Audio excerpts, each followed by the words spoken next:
21ನೇ ವರ್ಷದಲ್ಲಿ ಕಲಾಭಾಸ್ಕರ ಸಂಘ ಮುನ್ನಡೀತಾ ಇದೆ. 2005ನೇ ಇಸ್ವಿ ಇಟಗಿ ರಾಮೇಶ್ವರನ ಸನ್ನಿಧಿಯಲ್ಲಿ ಯಕ್ಷರಂಗದ ಮೇರು ಕಲಾವಿದ ನಮ್ಮ ಜಿಲ್ಲೆಯ ಹೆಮ್ಮೆ ದಿವಂಗತ ಕೆರೆಮನೆ ಶಂಭು ಹೆಗಡೆಯವರ ಕೈಯಲ್ಲಿ ಈ ಸಂಘವನ್ನು ಲೋಕಾರ್ಪಣೆಗೊಳಿಸಿ ಇಲ್ಲಿವರೆಗೆ ಸಾಗಿ ಬರ್ತಾ ಇದ್ದೇವೆ. ವಿಶಿಷ್ಟವಾದಂಥ ವಿಭಿನ್ನವಾದಂಥ ಪ್ರಯೋಗಗಳ ಮೂಲಕವಾಗಿ ನಮ್ಮ ಸಂಸ್ಥೆ ಚಟುವಟಿಕೆಯನ್ನು ನಡೆಸಿಕೊಡ್ತಾ ಇದೆ. ಕೇವಲ ರಂಜನೆ ಒಂದೇ ಪ್ರಧಾನ ಆಗದೆ ಕೆಲವೊಂದಿಷ್ಟು ವೈಚಾರಿಕ ಹಿನ್ನೆಲೆಯುಳ್ಳಂಥ ಕಥಾನಕಗಳನ್ನು ಪ್ರದರ್ಶಿಸುವುದು, ವರ್ಷಕ್ಕೆ 2 ನೂತನ ಯಕ್ಷಕೃತಿಗಳನ್ನು ರಂಗಕ್ಕೆ ಕೊಡುವುದು, ಅಂದರೆ ಇನ್ನೂ ಬಳಕೆಯಲ್ಲಿಲ್ಲದ ಪ್ರಯೋಗವನ್ನು ಕಾಣದ ರಾಮಾಯಣ ಮಹಾಭಾರತ ಪುರಾಣ ಭಾಗವತಗಳಿಂದ ಆಯ್ದಂತಹ ಕಥೆಗಳನ್ನು ಸಿದ್ಧಪಡಿಸಿ ಅದನ್ನು ಪ್ರದರ್ಶನಕ್ಕಾಗಿ ಆಯ್ದುಕೊಳ್ಳುವುದು ನಮ್ಮ ಯೋಜನೆ. ಅದೇ ನೆಲೆಯಲ್ಲಿ ಇವತ್ತು ನಮ್ಮ ಸಂಸ್ಥೆಯ ಅಧ್ಯಕ್ಷರಾದಂತಹ ಶ್ರೀಯುತ ಇಟಗಿ ಮಹಾಬಲೇಶ್ವರ ಭಟ್ ಅವರ ರಚನೆಯ ಮಧು ಕುಂಬಿನಸಿ ಎನ್ನುವಂತಹ ಆಖ್ಯಾನ ಈಗ ಪ್ರದರ್ಶನ ಆಗಲಿಕ್ಕಿದೆ ಮುಂದೆ. ಅದರ ಪ್ರಥಮ ಪ್ರಯೋಗ ಇವತ್ತು. ಅದರ ಉದ್ಘಾಟನಾ ಕಾರ್ಯಕ್ರಮವೂ ಹೌದು. ಇದು ಒಂದು ಪ್ರಥಮ ಪ್ರದರ್ಶನ ಅಂತ ಆಗಬೇಕಾದ್ರೆ ಮುಂದೆ ಅದು 10 ಹಲವು ಪ್ರದರ್ಶನಗಳನ್ನು ಕಾಣಲಿಕ್ಕಿದೆ. ಇವತ್ತದು ಪ್ರಥಮ ಪ್ರದರ್ಶನ ಆಗಿರೋದ್ರಿಂದ ಅದರ ಉದ್ಘಾಟನೆಯನ್ನು ಮಾಡಿ ಪ್ರದರ್ಶಿಸಬೇಕಾದದ್ದು ಒಂದು ಮರ್ಯಾದೆ. ಆ ನೆಲೆಯಲ್ಲಿ ಇವತ್ತಿನ ಕಾರ್ಯಕ್ರಮವನ್ನು ಸಭಾ ಕಾರ್ಯಕ್ರಮವನ್ನು ಮಾಡಲೇಬೇಕಾದಂಥ ಅನಿವಾರ್ಯ ಪರಿಸ್ಥಿತಿಯು ನಮಗೆ ಹೌದು. ತಾವೆಲ್ಲ ಸಹಕರಿಸ್ತೀರಿ ಅಂತ ಭಾವಿಸ್ತಾ, ಮೊದಲನೇದಾಗಿ ಈ ಸ್ಥಳದಲ್ಲಿ ಈ ಕಾರ್ಯಕ್ರಮವನ್ನು ನಡೆಸಲಿಕ್ಕೆ ನಮಗೆ ಅವಕಾಶ ಮಾಡಿಕೊಟ್ಟಿದ್ದಕ್ಕಾಗಿ ಈ ರಮಾನಂದ ಆಂಗ್ಲ ಮಾಧ್ಯಮ ಶಾಲೆಯ ಅಧ್ಯಕ್ಷರು, ಇಲ್ಲಿನ ಟ್ರಸ್ಟಿನ ಸರ್ವ ಸದಸ್ಯರು, ಇಲ್ಲಿನ ಸಿಬ್ಬಂದಿಗಳು, ಇದರ ಸ್ಥಾಪಕರು ಎಲ್ಲರಿಗೂ ನಮ್ಮ ಸಂಸ್ಥೆ ಅತ್ಯಂತ ಋಣಿಯಾಗಿದೆ ಅಂತ ಹೇಳ್ತಾ, ಇವತ್ತಿನ ಕಾರ್ಯಕ್ರಮ ನಿಮ್ಮ ಅಧ್ಯಕ್ಷತೆಯಲ್ಲಿಯೇ ನಡೆಯಬೇಕು ಅಂತ ಶ್ರೀಪಾದ್ ಭಟ್ ಕೋರ್ಸೆ ಈ ಸಂಸ್ಥೆಯ ರಮಾನಂದ ಆಂಗ್ಲ ಮಾಧ್ಯಮ ಶಾಲೆಯ ಅಧ್ಯಕ್ಷರನ್ನು ಕೇಳಿಕೊಂಡಾಗ ಅವರು ತುಂಬ ಸಂತಸದಿಂದ ಆಗಮಿಸಿ ನಮ್ಮೊಂದಿಗಿದ್ದಾರೆ. ಅವರನ್ನು ಈ ಸಭೆಗೆ ನಮ್ಮ ಸಂಸ್ಥೆಯ ಪರವಾಗಿ ಹೃತ್ಪೂರ್ವಕವಾಗಿ ಸ್ವಾಗತಿಸ್ತೇನೆ. ಸ್ವಾಗತ ಭಾಷಣವನ್ನು ಆಡಿದ ವಿನಾಯಕ್ ಹೆಗಡೆ ಕೌಲ್ಕೊಪ್ಪ ಇವರಿಗೆ ಧನ್ಯವಾದಗಳು. ಎಲ್ಲರ ಫಲವಾಗಿ ತಮಗೂ ಕೂಡ ಈ ಒಂದು ಕಾರ್ಯಕ್ರಮಕ್ಕೆ ಸ್ವಾಗತವನ್ನು ಕೋರ್ತಾ ಇದ್ದೇನೆ. ಈಗ ಕಾರ್ಯಕ್ರಮದ ಉದ್ಘಾಟನೆ ಶ್ರೀಯುತ MD ಹೆಗಡೆಯವರ ಮುಖ್ಯ ಸ್ಥಿತಿಯಲ್ಲಿ ವೇದಿಕೆ ಮೇಲಿರುವ ಎಲ್ಲ ಗಣ್ಯರು ಕೂಡ ಕಾರ್ಯಕ್ರಮವನ್ನು ಉದ್ಘಾಟಿಸಬೇಕಾಗಿ ವಿನಂತಿ.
ತುಂಬ ಖುಷಿ ಆಗ್ತಾ ಇದೆ.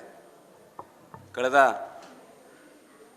10 ವರ್ಷಗಳಿಂದ ಈ ಸಂಸ್ಥೆಯನ್ನು ಆರಂಭ ಮಾಡಿದ ಮೇಲೆ ಒಂದಿಷ್ಟು ಹೊಸತನಕ್ಕೆ ನಾವು ಅವಕಾಶವನ್ನು ಮಾಡಿಕೊಟ್ಟಿದ್ದೀವಿ. ಅದು ಯಾವುದೇ ಕಾರ್ಯಕ್ರಮ ಇರ್ಬೋದು. ಅದು ನಮಗೆ ಗೊತ್ತಿರಲಿಲ್ಲ.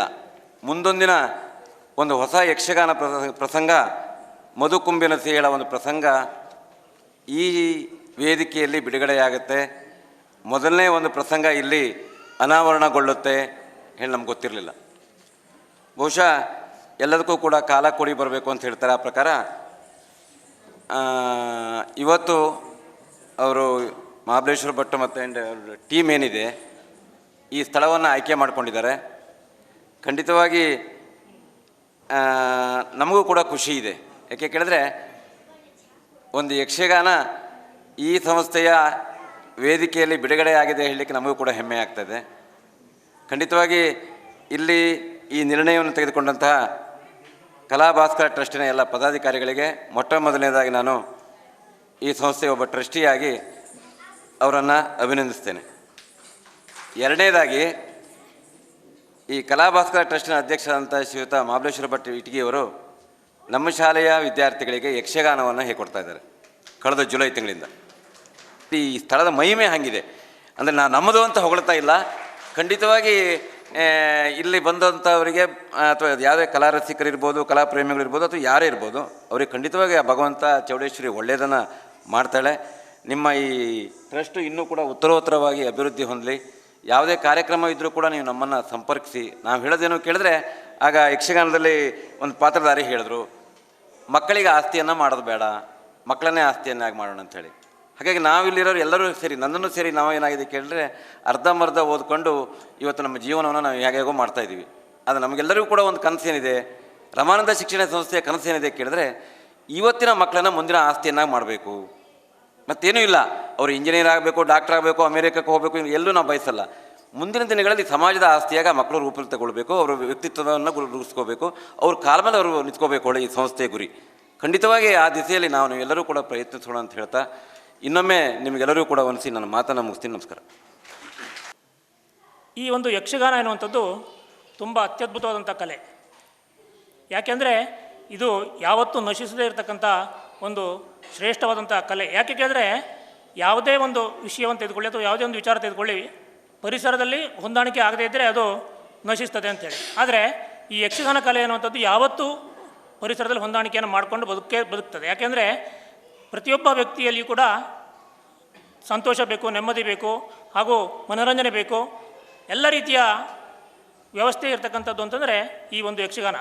ಮೊದಲಿತ್ತು, ನಾವು ಸಣ್ಣಕ್ಕಿರಬೇಕಾದ್ರೆಲ್ಲ ರಾತ್ರಿಯಿಂದ ಬೆಳಗುವವರೆಗೆ ಯಕ್ಷಗಾನ ನಡೀತಾ ಇತ್ತು. ನಿಜವಾಗಿಯೂ ಆ ರೀತಿಯ ಯಕ್ಷಗಾನ ನಿಜವಾಗಿಯೂ ಅತ್ಯಂತ ಯೋಗ್ಯವಾದದ್ದು ಮತ್ತು ಉತ್ತಮವಾದದ್ದು. ಯಾಕೆ ಕೇಳಿದ್ರೆ ಉದಾಹರಣೆಗಾಗಿ ಮಧು ಕುಂಬಿನಿಸಿನಂತ ಇಟ್ಕೊಳ್ಳಿ, ಅದು ಅದರ ಹಿನ್ನೆಲೆ ಏನು, ಮುನ್ನೆಲೆ ಏನು, ಅದು ಯಾಕೆ ಆ ಉಗಮವಾಯಿತು ಹೇಳ್ತಕ್ಕಂಥ ಎಲ್ಲ ವಿಷಯಗಳನ್ನು ಸವಿಸ್ತರವಾಗಿ ತಿಳಿಸ್ಬೇಕು ಆದರೆ ಒಂದು ಇಡೀ ರಾತ್ರಿಯೇ ಬೇಕು. ಆದರೆ ಈಗಿನ ಒಂದು ಏನು ಕ್ರಿಕೆಟ್ನಲ್ಲಿ ಕ್ರಿಕೆಟ್ ಕೂಡ ಉಳಿದಿದ್ದು ಹಾಗೆ 2020 ಬಂದಿದ್ದಕ್ಕಾಗೆ ಕ್ರಿಕೆಟ್ ಉಳಿದುಕೊಂಡಿದೆ. ಹಾಗೆ ನಮ್ಮ ಈ ಯಕ್ಷಗಾನ ಕೂಡ ಹಾಗೆ 3 ತಾಸಿಂದ 1.5 ತಾಸಿಂದ ಪ್ರಯೋಗಗಳು ಬಂದಾಗ ಈ ಮನುಷ್ಯರ ಓಟ ಅಂದರೆ ಈಗಿನ ಜಗತ್ತಿನ ಕಾಲ ಏನಾಗಿದೆ ಅಂದರೆ ಓಟ ಬೇಗನೆ ಎಲ್ಲ ಕೆಲಸಗಳು ಆಗಬೇಕು ಹೇಳ್ತಕ್ಕಂಥ ಆ ಒಂದು ಕಾರಣದಿಂದ ಈ ಯಕ್ಷಗಾನದಲ್ಲಿ ಸ್ವಲ್ಪ ಗತಿ ಇದ್ದವರಿಗೆ ಈ 1.5 ತಾಸಿಂದ 3 ತಾಸಿಂದ ಅದರ ಸರಿಯಾದಂಥ ಅರ್ಥ ಆಗ್ತದೆ. ಆದರೆ ಸಣ್ಣ ಮಕ್ಕಳಿಗಿರ್ಬೋದು ಅಥವಾ ಈಗ ಯಕ್ಷಗಾನವನ್ನೇ ಪ್ರಥಮವಾಗಿ ನೋಡ್ತಾ ಇದ್ದವರಿಗಿರ್ಬೋದು ಅದರ ಸಂಪೂರ್ಣವಾದಂಥ ಅರ್ಥ ಆದಾಗ ಇನ್ನೂ ಹೆಚ್ಚಿನ ಸಂತೋಷ ಆಗ್ತದೆ. ಮತ್ತು ಈ ರಾಮಾಯಣ ಮಹಾಭಾರತದಂಥ ಕಥೆಗಳು ಸಂಪೂರ್ಣವಾಗಿ ತಿಳಿಯುತ್ತದೆ. ಉದಾಹರಣೆಗಾಗಿ ಕೃಷ್ಣನ ಪಾತ್ರ ಇರ್ಬೋದು, ರಾಮನ ಪಾತ್ರ ಇರ್ಬೋದು, ಈಗ ಅರ್ಜುನನ ಪಾತ್ರ ಇರ್ಬೋದು, ಪ್ರತಿಯೊಂದು ಪಾತ್ರದ ಯಾವುದೇ ಪಾತ್ರ ತೆಗೆದುಕೊಳ್ಳಿ, ಅದನ್ನು ಕೇವಲ ಒಂದು ಅರ್ಧ ಗಂಟೆಯಲ್ಲಿ ತಾಸಿನಲ್ಲಿ ವಿವರಣೆಯನ್ನು ಕೊಡಲಿಕ್ಕೆ ಸಾಧ್ಯ ಇಲ್ಲ. ಈ ನಮ್ಮ ಕಲಾಭಾಸ್ಕರ ಸಂಸ್ಥೆಯವರು ಕೂಡ ಹಾಗೂ ಇತರ ಎಲ್ಲ ಈ ಒಂದು ಯಕ್ಷಗಾನ ತಾಳಮದ್ದಲೆ ಅಂತ ಮಾಡ್ತಾರೆ. ಆ ತಾಳಮದ್ದಲೆಯನ್ನು ಮಾಡಿದಾಗ ಈ ಒಂದು ನಿಜವಾದ ಪಾತ್ರದ ಸಂಪೂರ್ಣ ಚಿತ್ರಣ ವ್ಯಕ್ತವಾಗ್ತದೆ. ಅಲ್ಲಿ ಅವರು ಮಾತನಾಡ್ತಕ್ಕಂಥ ವಿಷಯಗಳ ಬಗ್ಗೆ ಅವರು ಸಮರ್ಥನೆ ಮಾಡ್ಕೊಳ್ತಕ್ಕಂಥದ್ದು, ತರ್ಕಗಳನ್ನು ಮಾಡ್ತಕ್ಕಂಥದ್ದು, ಅಲ್ಲಿ ನಡ್ತಕ್ಕಂಥ ಸಂಭಾಷಣೆ ತುಂಬ ವಿಷಯಗಳನ್ನು ನಮಗೆ ತಿಳಿಸ್ಕೊಡ್ತದೆ. ಅಂದರೆ ರಾಮಾಯಣ ಮಹಾಭಾರತ ಕಾಲದಲ್ಲಿ ಇರ್ತಕ್ಕಂಥ ವಿಷಯಗಳನ್ನು. ಈಗ ಏನಾಗಿದೆ ಅಂದರೆ ನಮ್ಮ ಬಹುತೇಕ ಎಲ್ಲರ ಮನೆಗಳಲ್ಲಿಯೂ ನಾವು ತಂದೆ ತಾಯಿ ಮಕ್ಕಳು ಮಾತ್ರ ಇದ್ದೇವೆ. ಅಜ್ಜ ಅಜ್ಜಿಯಂದಿರು ಈ ರಾಮಾಯಣ ಮಹಾಭಾರತ ಕಥೆಯನ್ನು ಹೇಳಲಿಕ್ಕೆ ಇಗ್ತಾ ಇಲ್ಲ. ಈಗ ಟಿ ವಿಯಲ್ಲಿ ಬರ್ತಕ್ಕಂಥದ್ದೇ ಬೇರೆ ಬೇರೆ ಧಾರಾವಾಹಿಗಳು ಹೊರತು ಎಲ್ಲಿ ಮನೆ ಮುರುಕು ಕೆಲಸಗಳು ಬಿಟ್ಟರೆ ಈ ರೀತಿಯ ಒಳ್ಳೆಯ ವಿಚಾರಗಳು ಬರಲಿಕ್ಕೆ ಸಾಧ್ಯತೆ ಕಡಿಮೆ ಆಗ್ತಾಯಿದೆ. ಆದರೂ ಈ ಒಂದು ವ್ಯವಸ್ಥೆಯ ಹೊರತಾಗಿಯೂ ಕೂಡ ಈ ಯಕ್ಷಗಾನ ಯಾವಾಗ ಪ್ರಾರಂಭ ಆಯಿತೋ ಅದು ನಿರಂತರವಾಗಿ ನಡ್ಕೊಂಡು ಹೋಗ್ತಾಯಿದೆ. ಅದು ಶತಮಾನಗಳಾಗಲಿ ಈ ಕಲಾ ಭಾಸ್ಕರ ಇದರೊಳಗೆ ಇರ್ತಕ್ಕಂಥ ಈ ಭಾಸ್ಕರ ಸೂರ್ಯ ಇರುವಲ್ಲಿಯೂ ಕೂಡ ಈ ಯಕ್ಷಗಾನ ಕಲೆ ಮುಂದೆ ಬೆಳ್ಕೊಂಡು ಹೋಗ್ತಾ ಹೇಳ್ತಕ್ಕಂಥ ನಂಬಿಕೆ ನಮ್ಮೆಲ್ಲರಿಗೂ ಇದೆ. ಅದು ಇನ್ನೂ ಉತ್ತರೋತ್ತರ ಅಭಿವೃದ್ಧಿಯನ್ನು ಪಡಲಿ. ಜೊತೆಗೆ ಈ ಕಲಾಭಾಸ್ಕರ ಸಂಸ್ಥೆ 21 ವರ್ಷ ಆಗಿದೆ. ಬೆಳ್ಳಿಯ ಹಬ್ಬವನ್ನು ಆಚರಿಸ್ತಾರೆ, ಅದರ ಅನುಮಾನ ಇಲ್ಲ. ಹಾಗೆ ಸುವರ್ಣ ಮಹೋತ್ಸವ, ಶತಮಾನೋತ್ಸವವನ್ನು ಕೂಡ ಆಚರಿಸಿ ಅತ್ಯದ್ಭುತವಾದಂಥ ಈ ಸೇವೆಯನ್ನು ಕಲೆಗಾಗಿ ತಾವು ಏನು ಮಾಡ್ತಾಯಿದ್ದೀರಿ, ಅದಕ್ಕೆ ನಮ್ಮೆಲ್ಲರ ಸಹಕಾರ ಯಾವತ್ತೂ ಇರ್ತದೆ.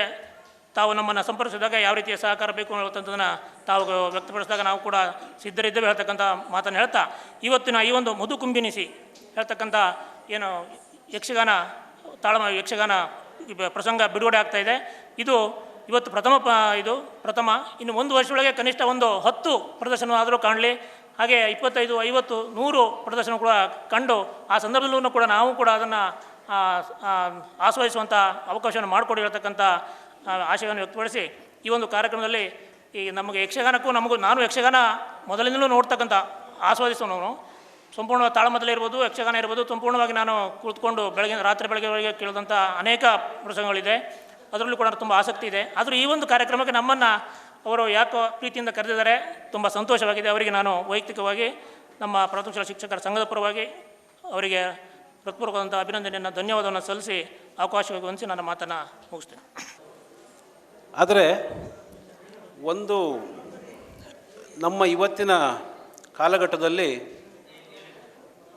ಯಕ್ಷಗಾನ ಎಷ್ಟು ಅನಿವಾರ್ಯ ಅಂತಂದರೆ, ಬಹುಶಃ ಸತೀಶ್ ಹೆಗಡೆ ಅವರು ಹೇಳಿದಾಗೆ ನಮ್ಮ ವಯಸ್ಕರಿಗೆ ನಮ್ಮ ಅಜ್ಜಿಂದಿರು ರಾಮಾಯಣ ಮಹಾಭಾರತವನ್ನು ಹೇಳ್ತಿದ್ದರು. ಆದರೆ ಈಗಿನ ಮಕ್ಕಳಿಗೆ ಬಹುತೇಕ ಅದು ಕಳೆದೋಗಿದೆ.